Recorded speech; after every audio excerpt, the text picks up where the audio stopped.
తనను దూషించడమే కాంగ్రెస్ ప్రభుత్వం విధానంగా మారిందన్నారు బీఆర్ఎస్ అధినేత కేసీఆర్. తెలంగాణ భవన్లో జరిగిన విస్తృత స్థాయి సమావేశంలో ఆయన పాల్గొన్నారు. పంచాయతీ ఎన్నికల్లో బీఆర్ఎస్ మెరుగైన ఫలితాలు సాధించిందని అన్నారు. ప్రభుత్వ వ్యతిరేకత స్పష్టంగా కనిపించిందన్నారు. పార్టీ గుర్తులతో జరిగే ఎన్నికల్లో బీఆర్ఎస్ ఇంకా మెరుగైన ఫలితాలు సాధిస్తుందన్నారు. భవిష్యత్తులో ప్రతిపక్షాలతో ఎలా వ్యవహరించాలో ఇప్పుడు కాంగ్రెస్ పార్టీ మనకు నేర్పుతోందన్నారు కేసీఆర్. కాంగ్రెస్ ప్రభుత్వం ఒక్క కొత్త పథకం ప్రకటించకపోగా ఉన్న వాటిని ఆపేసిందన్నారు. సర్కారు 2 ఏళ్లలో తీసుకొచ్చిన ఒక్క పాలసీ కూడా భూమి రియల్ ఎస్టేట్ కు తప్ప దేనికి పనికిరాదన్నారు. రాష్ట్రంలో ప్రజల ఆస్తుల విలువ పూర్తిగా తగ్గిపోయిందన్నారు. తమ హయాంలో రైతు చేను వద్దకు యూరియా చేరుకునేదని, నేడు బస్తా యూరియా కోసం కుటుంబమంతా క్యూలో నిలబడే పరిస్థితి నెలకొందని అన్నారు. దివంగత సీఎం వైఎస్ఆర్ తీసుకొచ్చిన ఆరోగ్యశ్రీ పథకాన్ని తాను అసెంబ్లీలో ప్రశంసించారన్నారు కేసీఆర్. పథకం వ్యయ పరిమితిని 2 లక్షల నుంచి 5 లక్షల రూపాయలకు పెంచినట్టుగా తెలిపారు. కానీ నేడు కాంగ్రెస్ సర్కారు ఏం చేస్తోందని ప్రశ్నించారు. కేసీఆర్ కి ఇటువంటి పథకాలను కాంగ్రెస్ ప్రభుత్వం ఆపేస్తోందన్నారు. ఇప్పటికే బస్తీ దవాఖానాలు నిర్వీర్యం చేశారన్నారు. రైతుల కోసం నిర్మించిన చెక్ డ్యాంలను పేల్చేస్తున్నారని విమర్శించారు. ఇంతకంటే దారుణం ఏదైనా ఉంటుందా అని ప్రశ్నించారు కేసీఆర్.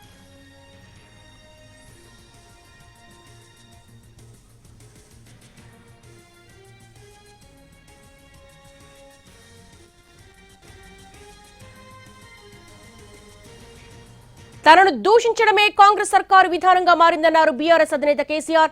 తెలంగాణ భవన్లో జరిగిన విస్తృత స్థాయి సమావేశంలో ఆయన మాట్లాడుతున్నారు. ప్రస్తుతం తెలంగాణ భవన్ నుంచి మా తెలంగాణ ఇన్పుట్ ఎడిటర్ దొంతు రమేష్ మరిన్ని వివరాలు అందించడానికి సిద్ధంగా ఉన్నారు. రమేష్, మీ విశ్లేషణ ఏంటి? చాలా కాలం తర్వాత కేసీఆర్ మౌనం వీడారు. ప్రభుత్వ వ్యతిరేకత గురించి ఆయన చాలా కీలకమైనటువంటి వ్యాఖ్యలు చేశారు. ఏ విధంగా చూడాలంటారు?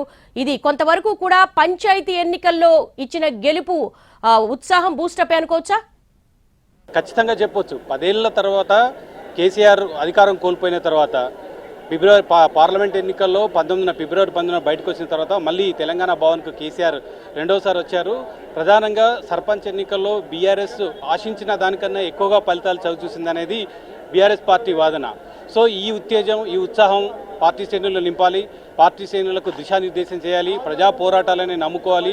గతంలో ఏ నీళ్లతో అయితే తెలంగాణ సెంటిమెంట్ రగిల్చారో ఆ నీళ్లతోనే మరొకసారి తెలంగాణ ప్రజల్ని మమేకం చేయాలి. తెలంగాణ ప్రజలు ఏ నీళ్ల కోసం పోరాడారు, నీళ్లు, నిధులు, నియామకాలనే 3 అంశాల మీద తెలంగాణ ట్యాగ్ లైన్తో పోరాడి తెలంగాణ సాధించుకున్న బీఆర్ఎస్ పార్టీ నేతృత్వంలో చేసిన అదే కృషిని అదే నీళ్లతో నిప్పు పెట్టాలి. అదే నీళ్ల వాటాను సాధించుకోవాలి. అదే నీళ్లలో అన్యాయం జరుగుతుంది. ఆ నీటి వాటాను సాధించడానికి కృష్ణా జిల్లాలో ఏ విధంగా అన్యాయం జరుగుతుంది, కాంగ్రెస్ ప్రభుత్వం వచ్చిన 2 ఏళ్ల తర్వాత ఏ విధంగా నష్టపోయింది తెలంగాణ, ఆ అంశాన్ని ప్రజలకు వివరించాలి. ఇప్పుడు లోకల్ బాడీ ఎలక్షన్లో పార్టీ మద్దతుతోనే చాలామంది అభ్యర్థులు నిలబడ్డారు. 2500కు పైగా సర్పంచ్ స్థానాలను గెలుచుకున్న బీఆర్ఎస్ పార్టీ అంటే మొత్తంగా ఓవరాల్గా చూసుకుంటే 33% పైన అయినప్పటికీ కాంగ్రెస్తో పోల్చుకుంటే 50% స్థానాలను కైవసం చేసుకుంది బీఆర్ఎస్ పార్టీ. అంటే బీఆర్ఎస్ పార్టీ క్షేత్రస్థాయిలో, గ్రామీణ స్థాయిలో పటిష్టంగా ఉంది. ఆ పటిష్టతను ఇంకా మరింత వచ్చే ఎన్నికల వరకు మరింత పటిష్టం చేసుకోవాలంటే ఖచ్చితంగా ఒక దిశానిర్దేశం ఉండాలి. కేసీఆర్ బయటకు రావడం లేదు. ఫామ్ హౌస్కే పరిమితమైన కాంగ్రెస్ ప్రచారాన్ని తిప్పికొట్టడానికి ఆయన ఈరోజు తెలంగాణ భవన్కి వచ్చారు. ఎమ్మెల్యేలు, ఎమ్మెల్సీలు, అదేవిధంగా రాష్ట్ర కార్యవర్గానికి సంబంధించిన మొత్తం అందరితో కూడా భేటీ అయ్యారు. ఈ సందర్భంగా ఆయన ఒకటే చెప్పారు, గతంలో తాను ఏ విధంగా కృషి చేశాను, దాన్ని ఏ విధంగా పటాపంచలు చేస్తూ కాంగ్రెస్ ప్రభుత్వం నిర్వీర్యం చేయడానికి ప్రయత్నం చేసింది, ఆ ప్రయత్నం ఏ విధంగా తెలంగాణ ప్రజలకు నష్టం కలుగుతుంది, ఒకవైపు సంక్షేమ పథకాలన్నీ లిఫ్ట్ చేసింది. గతంలో వైఎస్ రాజశేఖర్ రెడ్డి సంక్షేమ పథకాలను కొన్నిటిని అసెంబ్లీలో తాను వాటిని పొగుడుతూ వాటిని కొనసాగించిన అంశాన్ని కూడా ఈ సందర్భంగా కేసీఆర్ పార్టీ సమావేశం సందర్భంగా ఆయన ప్రస్తావించారు. కానీ ఈ ప్రభుత్వం తనకు చేపట్టిన బస్తీ దవాఖానా లాంటివి నిర్వీర్యం చేశారు. అదేవిధంగా అనేక సంక్షేమ పథకాలు, కేసీఆర్ కిట్ లాంటివి కూడా అందకుండా చేశారు. కళ్యాణ లక్ష్మి, షాదీ ముబారక్ వంటివి కూడా ప్రజలకు అందకుండా చేశారు. పేద ప్రజలను ఉద్దేశించి చేసిన అనేక సంక్షేమ పథకాలు కూడా ఆ పేద ప్రజల దరి చేరకుండా ఏ విధంగా చేస్తున్నారా అన్న అంశాన్ని రాష్ట్ర కార్యవర్గంలో ఎమ్మెల్యేలు, ఎమ్మెల్సీలు, మాజీ ఎమ్మెల్యేలు ప్రస్తావిస్తున్నాయి. ఇది కింది స్థాయి వరకు తీసుకెళ్ళాలి, గ్రామ స్థాయి వరకు తీసుకెళ్ళాలి. ఇప్పుడు సర్పంచ్ ఎన్నికల్లో పార్టీ అంతంత మాత్రంగానే పట్టించుకున్న పార్టీ శ్రేణులు పూర్తి ఉత్సాహంతో బీఆర్ఎస్ పార్టీ వైపు ఉన్నారు. బీఆర్ఎస్ మద్దతుదారులు ఎవరైతే ఉన్నారో వాళ్ళని గెలిపించిన అంశాన్ని ఈ సందర్భంగా ఆయన గుర్తు చేస్తూ వాళ్లకు అభినందనలు తెలియజేస్తున్నాయి. కృష్ణా జిల్లాల్లో కాంగ్రెస్ ప్రభుత్వం వచ్చిన తర్వాత ఆంధ్ర జలదోపిడి ఎక్కువైంది. గతంలో కూడా తెలంగాణ ఉద్యమం 14 ఏళ్ల పోరాటంలో కూడా జల దోపిడీకి సందర్భం గోదావరి జలాలను ఏ విధంగా దోపిడీ చేస్తున్నారు, కృష్ణా జలాలను ఏ విధంగా దోపిడీ చేస్తున్నారు, ఈ దోపిడీ సందర్భంగా తెలంగాణ ఏ విధంగా బీడు బారిపోయింది, పల్లెలు మురిసిన తెలంగాణలో బీఆర్ఎస్ ప్రభుత్వం వచ్చిన తర్వాత కాళేశ్వరం లాంటి ఒక ఉన్నత స్థాయి ప్రాజెక్టును కట్టి తెలంగాణ బీడు భూమిలో ఏ విధంగా సిరులు పండించారు, పశుపచ్చని నేలగా ఏ విధంగా మార్చారన్న అంశాన్ని ఆయన ప్రస్తావిస్తున్నాయి. ఇక కృష్ణా జలాల్లో ఇప్పుడు కాంగ్రెస్ ప్రభుత్వం వచ్చిన తర్వాత నీటి వాటాలకు సంబంధించి తేల్చకుండానే ఇప్పుడు కొన్ని ప్రాజెక్టులు తెలుగుదేశం ప్రభుత్వం అక్కడ నిర్మించినా పట్టించుకోకపోవడం పట్ల ఆ కృష్ణా జలాల దోపిడీ ఏ విధంగా జరుగుతుందన్న అంశాన్ని మనం ప్రజల్లోకి తీసుకెళ్ళాలి. దాంతోనే నీళ్లతోనే సెంటిమెంట్ను మరింత రగిల్చాలి. దాంతోనే తెలంగాణ ప్రజలను ఒకతాటిపైకి తీసుకురావాలి.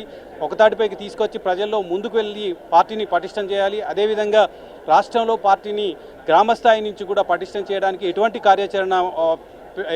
కార్యాచరణ రూపొందించాలన్న అంశానికి మీద కూడా కేసీఆర్ దిశానిర్దేశం చేశారు. గతంలో నల్గొండ మీటింగ్ సందర్భం కానీ, రైతులకు వరంగల్లో సమావేశం సందర్భం కానీ, వరంగల్లో రజతోత్సవ సభ నిర్వహించిన సందర్భం కానీ చాలా తక్కువ స్థాయిలోనే ప్రజలతో కలిసే అవకాశం కేసీఆర్ ఇచ్చారు. ఆ తర్వాత 2 ఏళ్ల పాలనలో ఏం చేశారు, గతంలో బీఆర్ఎస్ ప్రభుత్వం ఏం చేసింది, ఆ ప్రభుత్వం చేసిన ఫలాలు ఏ విధంగా ప్రజలకు అందాయి, 2 ఏళ్ల కాలంలో ఏ విధంగా రాష్ట్రాన్ని నిర్వీర్యం చేశారు, అప్పుల పాలు చేసింది తెలంగాణ అంటూ తమను విమర్శించిన వాళ్ళు ఏ విధంగా అప్పులు చేస్తున్నారు, అసలు పనికిరాని పథకాలను ఏ విధంగా ప్రవేశపెడుతున్నారు, ఈరోజు హ్యామ్ రోడ్లకు సంబంధించిన టెండర్లు పిలిస్తే కనీసం టెండర్లో పాల్గొనే సిచ్యువేషన్ కూడా ఉన్న అంశాన్ని కూడా ఈ సందర్భంగా కేసీఆర్ ప్రస్తావించారు. అంటే అభివృద్ధి ఫలాలు ప్రజలకు అందించే విషయంలో బీఆర్ఎస్ ప్రభుత్వం చేసిన కృషిని కాంగ్రెస్ ప్రభుత్వం చేయలేకపోయింది. అందుకే తాను వేచి చూశాను, నిరీక్షించాను, కేవలం తనను దూషించడం, తనపైన వ్యక్తిగత ఆరోపణలు చేయడం మినహా కాంగ్రెస్ ప్రభుత్వం ఏమీ చేయలేదు, ప్రజలకు కావాల్సిన ఫలాలు అందించలేదు, నీటి వాటాలను కూడా దక్కించుకోలేకపోయింది. నీరు దోచుకుపోతున్నారు, ఎవరికి దోచినంత వాళ్ళు దోచుకుపోతుంటే చేష్టలుడికి చూస్తున్నారు, కేవలం లెటర్లు రాయడం ద్వారానే కాలయాపన చేస్తున్నారు తప్ప ఆ తర్వాత ఎవరు కూడా పట్టించుకోవడం లేదనేది బీఆర్ఎస్ వాదన. ఈ సందర్భంగా కేసీఆర్ ఇదే అంశాన్ని ప్రస్తావించడంతో పాటు ప్రజల్లోకి వెళ్ళాలి, ఈ అంశాల ఆధారంగా ప్రజల్లోకి వెళ్తేనే పార్టీ ఇంకా మరింత పటిష్టం అవుతుంది. ఈ 2 ఏళ్ల కాలంలో కాంగ్రెస్ ప్రభుత్వం చేసిన ఎలాంటి ప్రజా వ్యతిరేక విధానాలు ఉన్నాయో ఆ విధానాలను ప్రజల్లోకి తీసుకెళ్ళడం, తద్వారా ప్రజల్ని చైతన్యవంతులు చేయడం, ఆ తర్వాత బీఆర్ఎస్ పార్టీని పటిష్టం చేయడం.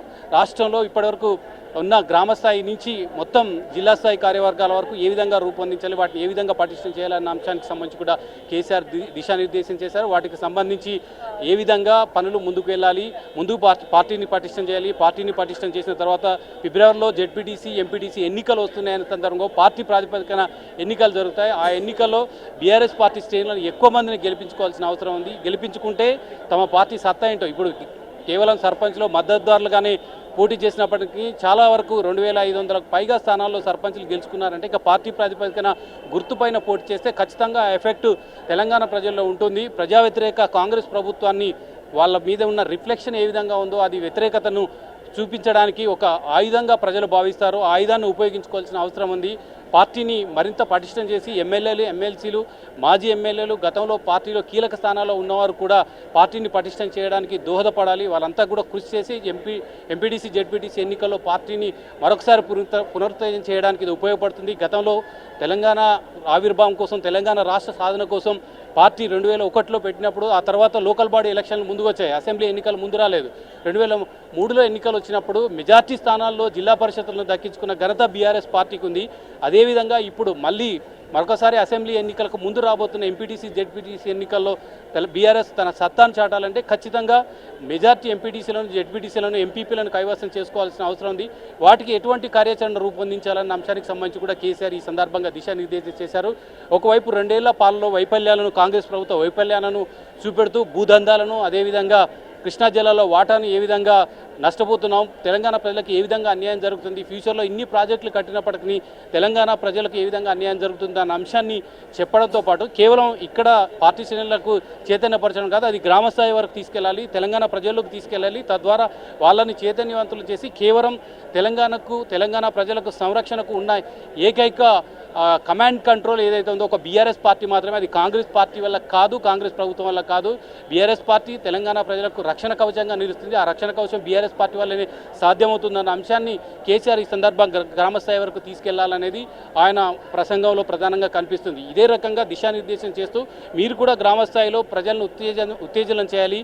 పోరాటాలను మనం గతంలో తెలంగాణ ఉద్యమంలో ఎటువంటి పోరాటాలు, ఏ స్ఫూర్తితో తెలంగాణ కోసం ఏ విధంగా పోరాటం చేసామో అదే స్ఫూర్తితో తెలంగాణలో మరొకసారి బీఆర్ఎస్ పార్టీ అధికారంలో రావడానికి, ప్రజలను సంక్షేమ పథకాలు అందించడానికి బీఆర్ఎస్ పార్టీ శరణ్యం అన్న అంశాన్ని ప్రజల్లోకి తీసుకెళ్లగలిగినప్పుడే మరొకసారి కూడా బీఆర్ఎస్ పార్టీ అధికారంలోకి వస్తుంది. ఇప్పుడు మనకు సూచన కేవలం ప్రజలు మీ బీఆర్ఎస్ పార్టీ వైపు ఉన్నారన్న అంశాన్ని సర్పంచ్ ఎన్నికల్లో తెలియజేశారు. అది మరింతగా ప్రజల్లోకి వెళ్ళాలంటే ఖచ్చితంగా పార్టీ ప్రాతిపదికన గుర్తుతో పోటీ చేసే ఎంపీటీసీ జెడ్పీటీసీ ఎన్నికల్లో తమ సత్తాను నిరూపించుకోవాల్సిన అవసరం, ఆ సత్తాను నిరూపించుకోవడానికి పార్టీ శ్రేణులు కృషి చేయాలనేది కేసీఆర్ ఈ సందర్భంగా చెప్పారు. సో మొత్తం మీద ఈరోజు నిజంగానికి చాలా కాలం తర్వాత కేసీఆర్ బయటకు వచ్చిన రాష్ట్ర కార్యవర్గంతో భేటీ అయిన సందర్భంగా ఎమ్మెల్యేలు, ఎమ్మెల్సీలు, మాజీ ఎమ్మెల్యేలు ఈ సందర్భంగా ఆయనలో ఉత్సాహం కనిపించింది.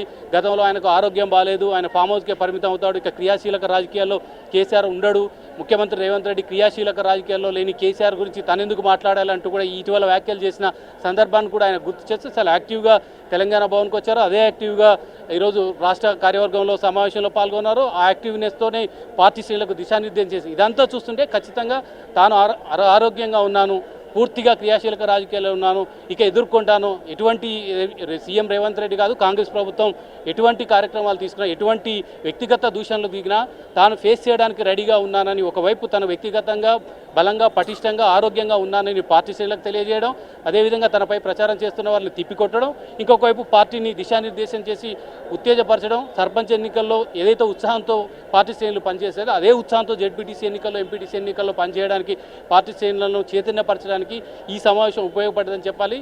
తప్పకుండా భవిష్యత్తులో ప్రధానంగా ఈరోజు విలేకరుల సమావేశంలో ఆయన కొద్దిసేపట్లో ప్రెస్ మీట్లో పాల్గొనబోతున్నారు. అనేక అంశాల మీద ఇప్పటివరకు 2 ఏళ్ల పాలనకు సంబంధించి ఒక హనీమూన్ పీరియడ్గా కాంగ్రెస్ పార్టీకి ఇచ్చారు. హనీమూన్ పీరియడ్ ముగిసిపోయింది. ఇక పోరాటం, ఇప్పటివరకు ఇచ్చిన హామీలు ఏమాత్రం నెరవేర్చలేదు. కాంగ్రెస్ ప్రభుత్వం అధికారంలో రావడానికి ఎటువంటి హామీలు ఇచ్చిందో ఆ హామీలన్నీ తుంగలో తొక్కారు.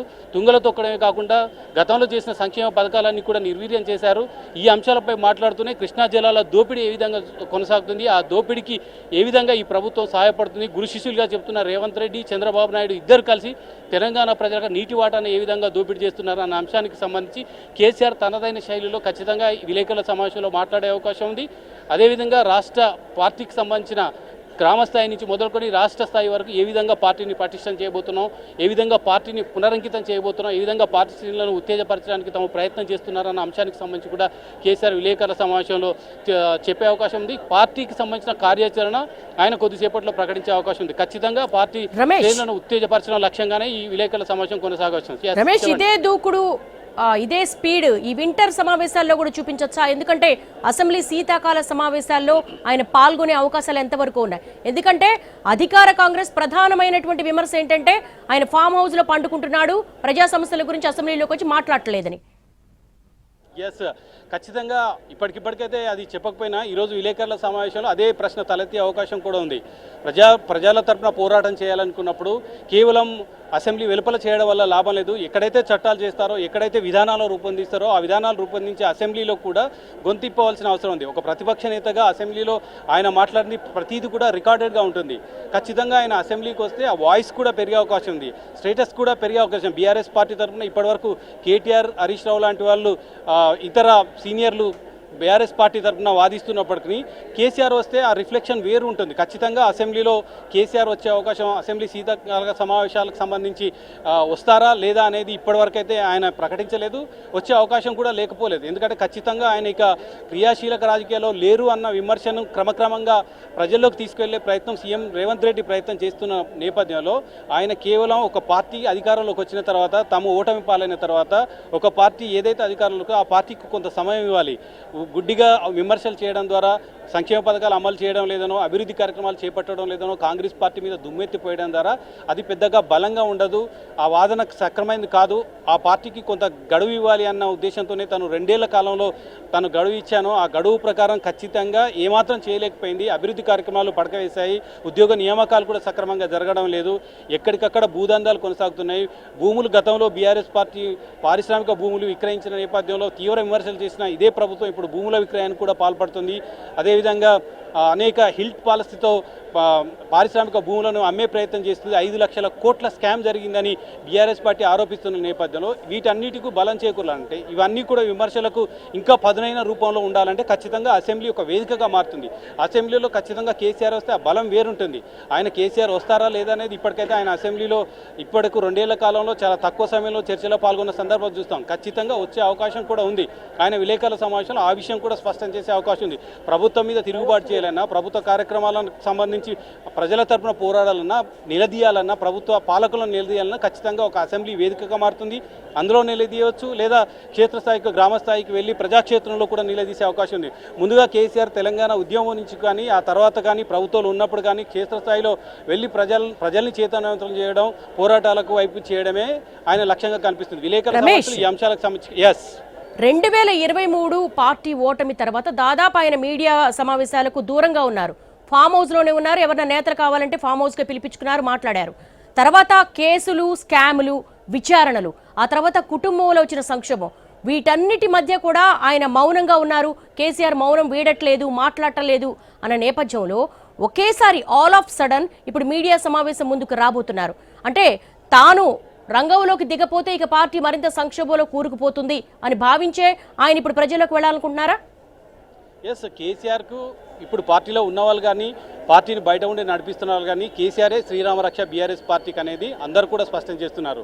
పార్టీని నడిపించాలన్నా, పార్టీని మళ్ళీ అధికారంలోకి తీసుకున్నా కేసీఆర్ నేతృత్వం అవసరం, కేసీఆర్ నాయకత్వం అవసరం. ఈ నాయకత్వం అవసరంతోనే మళ్ళీ బీఆర్ఎస్ అధికారంలోకి వస్తుందని పార్టీ శ్రేణులు కూడా విశ్వసిస్తున్నారు.